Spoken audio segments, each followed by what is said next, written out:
சும்மா மேட்டர் பாத்தீங்க, இன்ஸ்டாகிராம்ல தான் பார்த்தேன். ஆரி ஒர்க் ஜாக்கெட்ல அதுக்கு வந்து 5000 ரூபாய் 10,000 ரூபாய் வாங்குறாங்க. கொடுத்து வாங்கிட்டு ஒரு தடவை போட்டா பிக் போடுறாங்க. நானும் கத்துக்க போறேன். நான் உட்கார்ந்து கத்துக்கிட்டு ஆரி ஒர்க் போட்டு என் குடும்பத்தை முன்னேற்ற போறேன். அப்படி பண்ணோம்னு வச்சுக்கோங்க, கொடைக்கானல்ல பிளாட் வாங்கிடுவோம். கொடைக்கானல் நம்ம போர் அடிச்சுச்சுன்னா குளிர் இருக்கப்ப அப்ப இங்க போயிட்டு வரலாம். சூப்பரா இருக்கும். தனி வீடா வாங்கிடுவோம். ஆரி ஒர்க் கத்துக்கிறாங்க. என்னால முடியல, இன்ஸ்டாகிராம் ஒளிச்சு விட்டு தான் சரியா வரும் போல் இருக்கு. டிரைவிங் கத்துக்க போறீங்க. டிரைவிங் கத்து என்னமா செய்ய போற? கேள்னு ஒரு பிள்ளை இருக்கு, அந்த பிள்ளை எல்லாம் வண்டி ஓட்டுது. அது மாதிரி நானும் ஓட்ட போறேன். ஓட்டிக்கிட்டு vlog பண்ணலாம்னு இருக்கேன். அதுவே ஒரு நல்ல பிசினஸ். எங்க vlog எல்லாம் பண்றாங்க, நம்ம ஏன் பண்ண கூடாது? பண்ணுவோமா? சரி பண்ணுவோம். எல்லாம் எங்க அம்மா வீட்டுக்கு ஃபர்ஸ்ட் போவோம், vlog பண்ணுவாங்க. பண்ணுவோம். இது வரைக்கும் 5 விஷயம் சொல்லிருக்கா. 5 பிசினஸ்ல ஒண்ணு கூட அது துருமோட எடுத்து வைங்க. ரெசின் ஆர்ட்னு ஒண்ணு இருக்குங்க.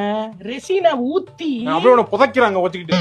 கொல்லாதான் நீ போ அந்த விஷயத்தை புக்கா. பிசினஸ்னா பண்ணி தொலை. நான் அவன சரின்னு போறேன். விட்டுட்டு பண்ற மாதிரி அங்க வந்து இப்ப சொல்றாங்க, அங்க இங்க சொல்லிட்டு இருக்கேன். பாவல உள்ள போ. இன்ஸ்டாகிராம் வச்சுட்டு ரொம்ப டார்ச்சர் பண்றாங்க. எதையாவது ஒன்னு பார்த்தேன் அவன நம்ம போகணும், இவன நம்ம செய்யணும். ஏன்டா அப்படி இருக்கீங்க?